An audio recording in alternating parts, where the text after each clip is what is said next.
boy. How you doing? My name is Gibby Simon.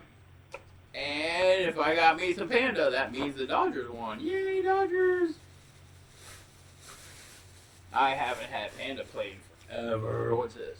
Join Panda today. I've already joined, but thank you for the offer. Oh, look at that. They love me. They gave me 2 fortune cookies. They like me. I got the hot orange chicken. Haven't had any hot orange chicken in a while. And I got the Beijing beef. Use me some chopsticks. But this is what we're playing with right now. I don't know how to do camera crap. Alright, there we go. That's the orange chicken. Here the Beijing beef. See? Okay. Great seafood I eat. Alright. Hot. This is going to come out hot.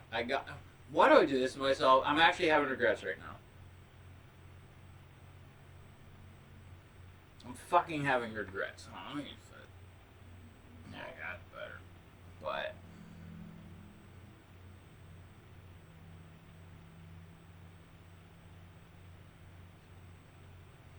this is going to hurt. I did this to myself. This is what bad decision making looks like. Okay? Just letting you know. I love spicy food. Okay? I love hot women. Okay? But both will harm you in the long run. This. Fuck it. Ow.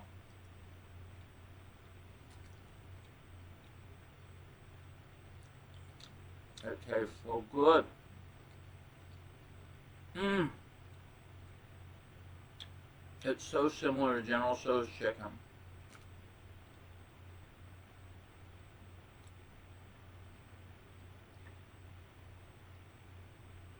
It is so hard to find General Tso's chicken in California. As such an East Coast invention. But out here they have orange chicken.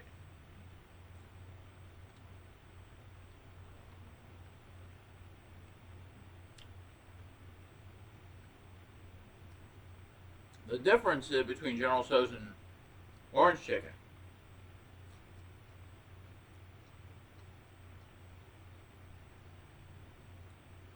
Orange chicken never served in the military.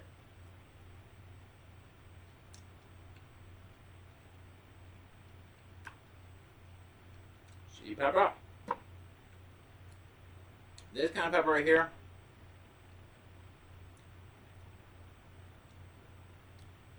That's the kind of pepper I love. I'm going to be awake at probably 3 to 4:30 in the morning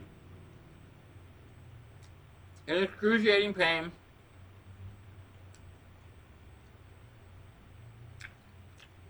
Running to the bathroom.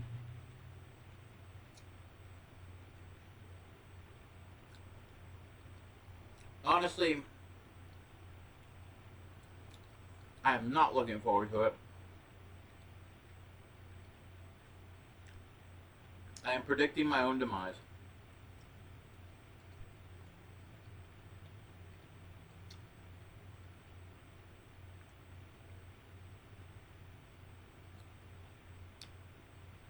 Flavor-wise, it was worth it.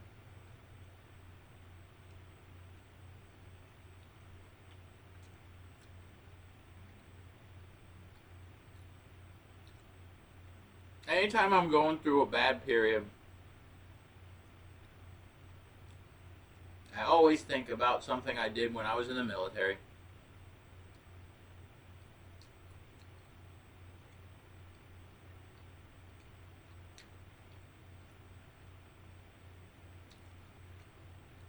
At my second duty station, I was made a mail clerk.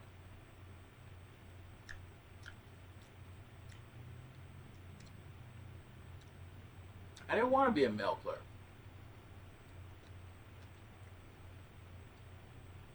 I got screwed over.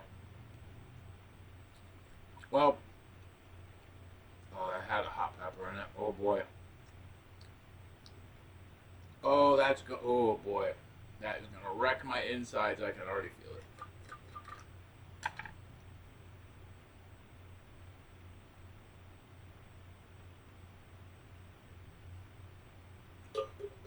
Like,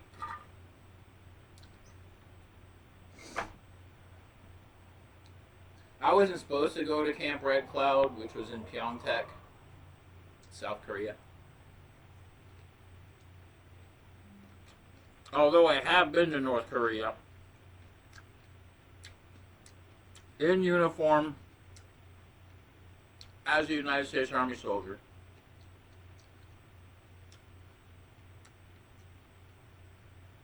But that was officially an accident and not declared an international incident.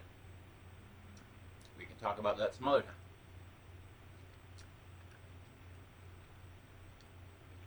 Anyhow,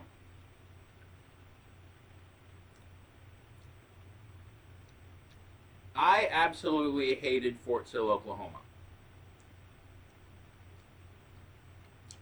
Fort Sill is where I did my basic and AIT, which is my advanced individual training.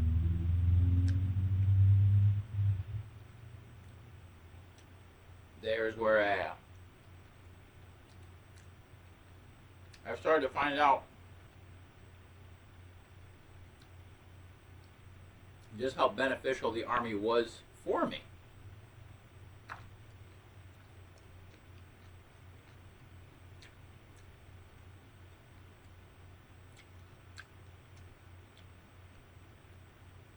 I rose the ranks really quick.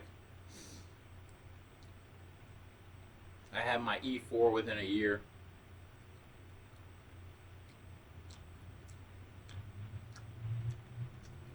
And initially I was supposed to go to Camp Red Cloud, which is halfway in between Tongducheon, where I was stationed, and Seoul.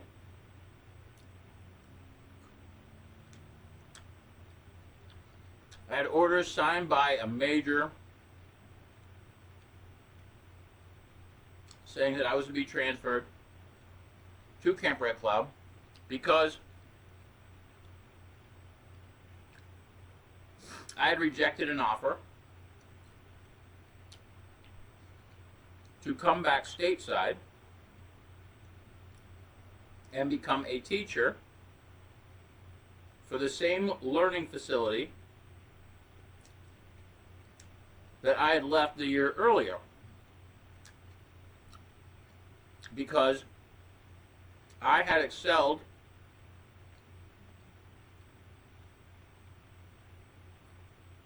at the electronics classes that we were learning. They had me enrolled in all these extracurricular fast-track activities where I would actually leave the platoon and get more advanced instruction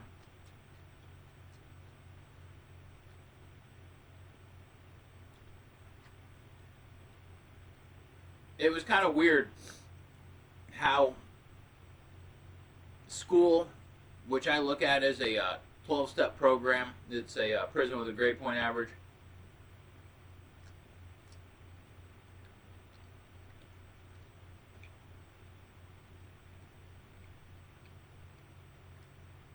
school only taught me some things, but the military taught me everything. It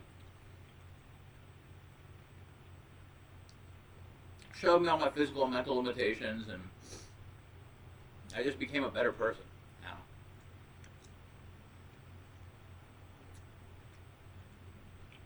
I appreciate all my training sergeants, especially Drill Sergeant Kinslow.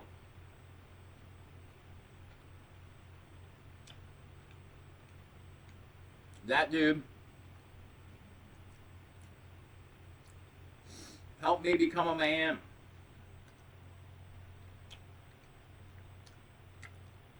That dude,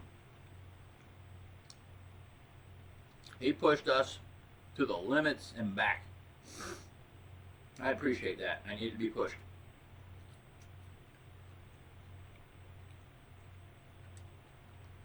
But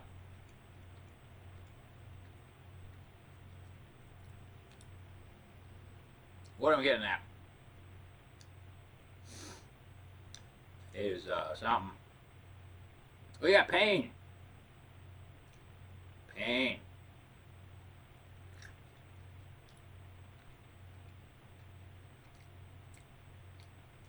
My first duty station was amazing. Second Infantry Division, Division Support Headquarters.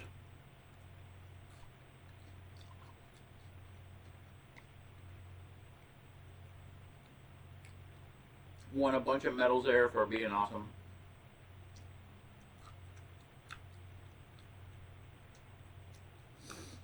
And like I said, like I was done in Tongdushan at Camp Casey, I was supposed to go Camp Red Cloud.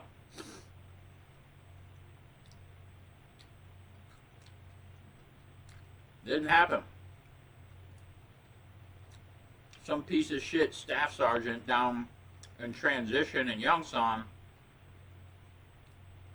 said, nope, I'm overriding this and you're going to Pyeongtaek.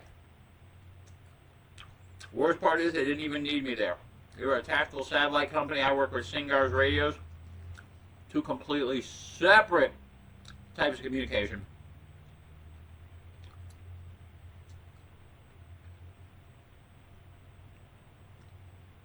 They only had one Singar's radio in their whole company and it didn't even work.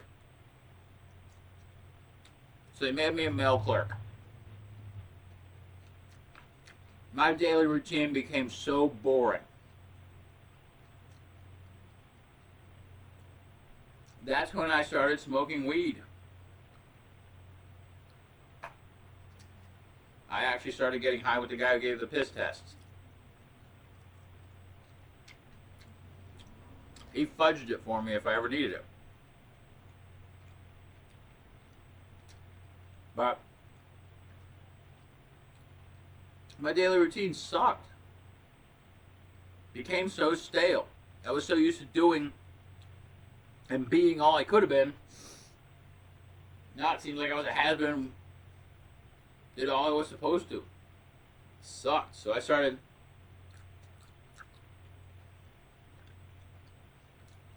signing up for these things called tour duties, TDYs. I just wanted to get the fuck out of Pyeongtaek. My daily routine, start. Wake up in the morning, 5 in the morning, PT, 6 a.m., shower, 7 a.m. mess hall. From 7 until noon, sleep. While everybody's working, I'm sleeping. Noon, go pick up the mail. 12:30, bring it back.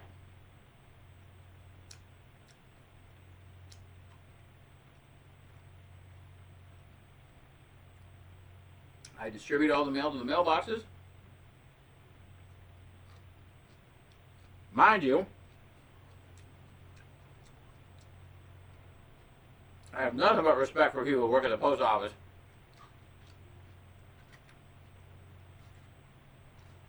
Especially after being a mail clerk. The amount of oversight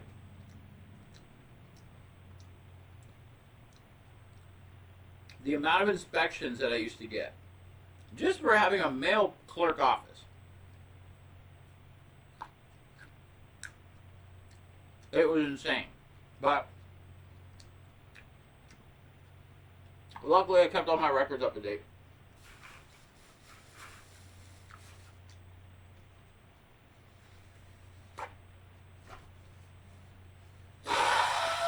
Sorry. This hot stuff is coming down my nose. But so I started signing up for tour duties, and they would like send me places to go learn how to do stuff. Learned how to do rappelling, surfing at Chejudo. What other crap did I do? I would just say like the most random fucking things. But then they had this one called POW school. And that's the one that you hear about. Everyone's like chuckling and like, that one, yeah. All you hear is rumors about it.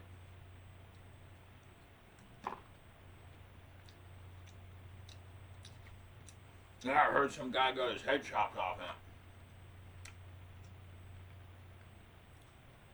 Keep hearing all these horror stories. Okay, I got nothing to do for 2 weeks except distribute mail and sleep and smoke weed with the guy that goes to piss test. I'm gonna go leave, check this shit out. So, I went and I signed up for POW school. Had to sign waivers.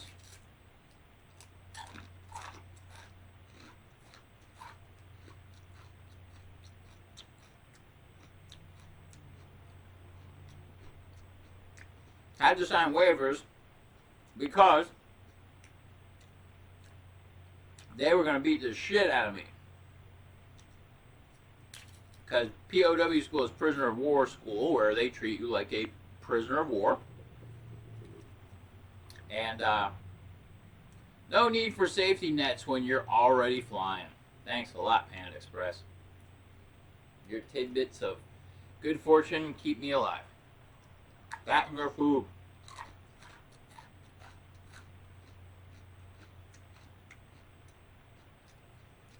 Had to sign off.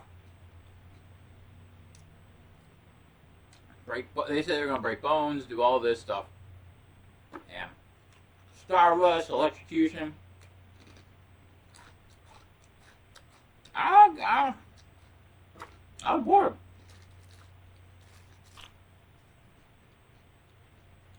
So,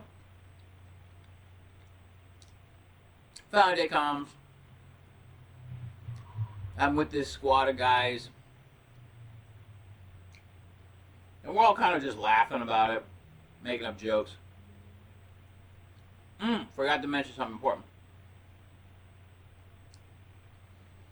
You're only allowed to tell them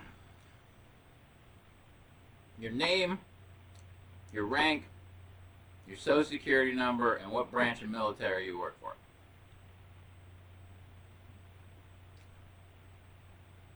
That's what I would do. But that's, they give us, if we wanted to get, okay, POW school is 2 weeks long.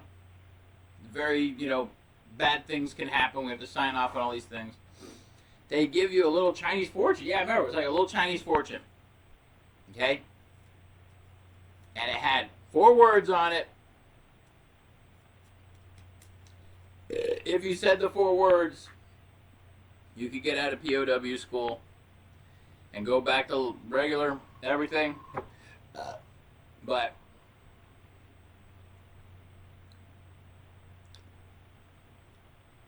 I remember we were laughing before we got on the bus for POW school, because I was like thinking of scenarios in my head that might happen.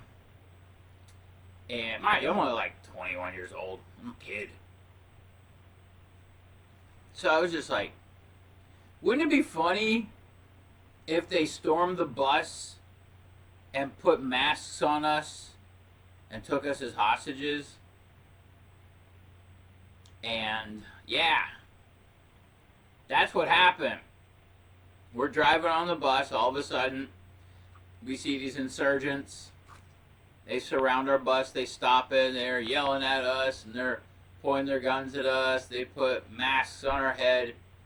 And I go, hey, I told you. And then I just took a rifle butt to the fucking head, and I was out. And I don't know how long I was out, but I was fucking out. And in that time, and still to this day, I have no clue what those 4 words were. I was stuck in fucking POW school because they beat it out of me. I have never had the shit knocked out of me like that in my life. Just all day, every day, torturing the fucking shit. Like, my mom used to beat the fuck out of me when I was a kid, but these guys are professionals. Like mom had a wooden spoon with, like wrapped in grip tape and everything. You know, she'd beat you with anything. It wasn't like, you know, I got beat with a VCR. I got beat. Have you ever? Do you know what a welt from a Hot Wheels track looks like? I do. I used to show it off at school. My mom would, whoa, whoa, electrical cord. There you go. There you go. Thanks, mom. Yeah. So yeah, I used to. My mom used to beat the crap out of me because I was a bad kid. And but needless to say, these dudes took it next level. Boom, beat the fuck. They were breaking my fingers. I remember I was in this chair. And I was in a room. Everybody was in a chair. We're all like, and this one dude's fucking talking to me and then saying something. I just started laughing, and next thing you know, smashing my hand with a fucking hammer, and I'm just like, broke my fucking hand, broke my fingers. Yeah, it fucked me up, dude. I got out of that thing. They didn't feed us. They electrocuted us. I had a lot of knives and guns pointed at me. I think that's why I'm like kind of good in situations nowadays, and also I think it may be the reason why I've dated so many dominatrixes as an adult. That and my mom beating me. They say you date, you know, you try to date a woman like your mom. No, I think a dominatrix might do the trick, but yeah, I remember I used to be with this one dominatrix. She was awesome. I miss you. She passed away, but she'd tie me up. We had such a cute relationship. She used to come to the comedy store and she'd wear these leather pants. And I would just, she'd make me melt. And then, like, she would come on as a dominatrix. That was her character. And after her set, I would bend over and she would just start spanking me with her riding crop. And we fell in love.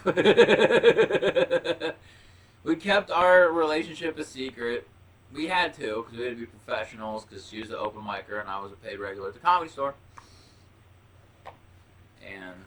But needless to say, we had a beautiful relationship. And,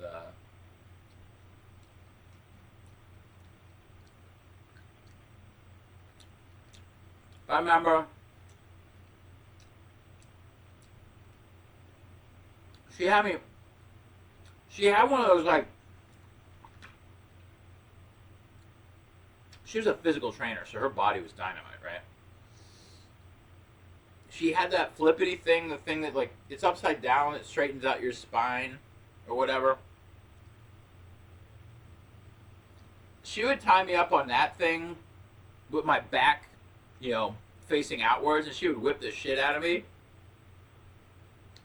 I just remember we'd just be sitting there, she'd be with me, I go, hey, babe, is that all you got? Oh, God, we were so cute together. God. She's a back kisser, though. That's one thing I've noticed about both Christians and dominatrixes. Both are horrible kissers. Christian girl I can understand. But like a sex worker, whatever. I know, here's going to sound crazy. A lot of porn girls do not like to kiss. Check this out. They say it's too intimate for them.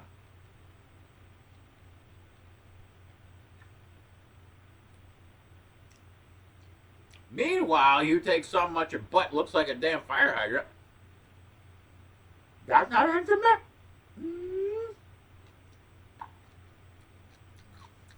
All right.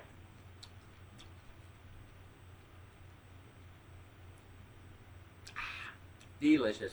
I'm not done though. I mean, the problem is, right after before we left work,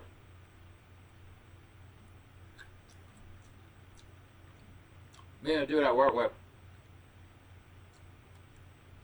the company I'm working with, they're making these things called donuts now. Or hash holes. Okay? 2 grams of flour. And they like 0.3 grams or something of rosin. Got lit up. Then I found out the Dodgers won. So I plugged it into my phone, picked it up on the way home. Now I'm fed. But yeah, I think that I'll be able to handle the pain tomorrow because of my past and how I handle pain and how I've dealt with it. That was the best part of POW school.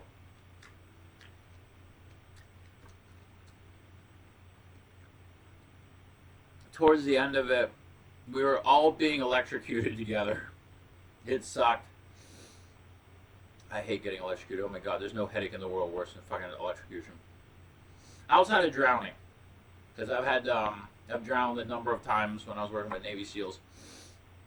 And when you evict water from your lungs, the amount of, oh god, it was some of the worst pain in my life, but needless to say, another story. But needless to say,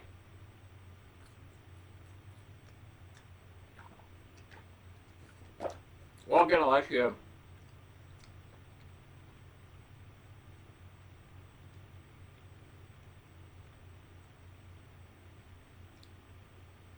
Most of the dudes that I was in the POW school with were fans of Monty Python. So while we were being tortured, we would sing, "Always look on the bright side of life." Do-do, do-do, do-do, do-do. And that's what we would do, especially when we were getting beat up or electrocuted. We'd always look on the bright side of life. And always use your Panda Express fortune to get that little bit of crap from in between your teeth. It's not just your fortune. I'm predicting you'll be able to get shit from between your teeth. I got it. Ah! Just don't get a paper cut on your lip like I just did, stupid. I got a paper cut from cardboard at work. Oh, that shit sucks. Whatever. Pain's temporary. Life is awesome. You stay awesome. Alright, I'm out of here. I'm gonna go hurt myself with a poop. This stuff is gonna come out real flame on. Yep. Flame on. It's gonna be bad. Anyhow, I'm Skippy Simon. You stay awesome. I'm out of here. Alright, bye!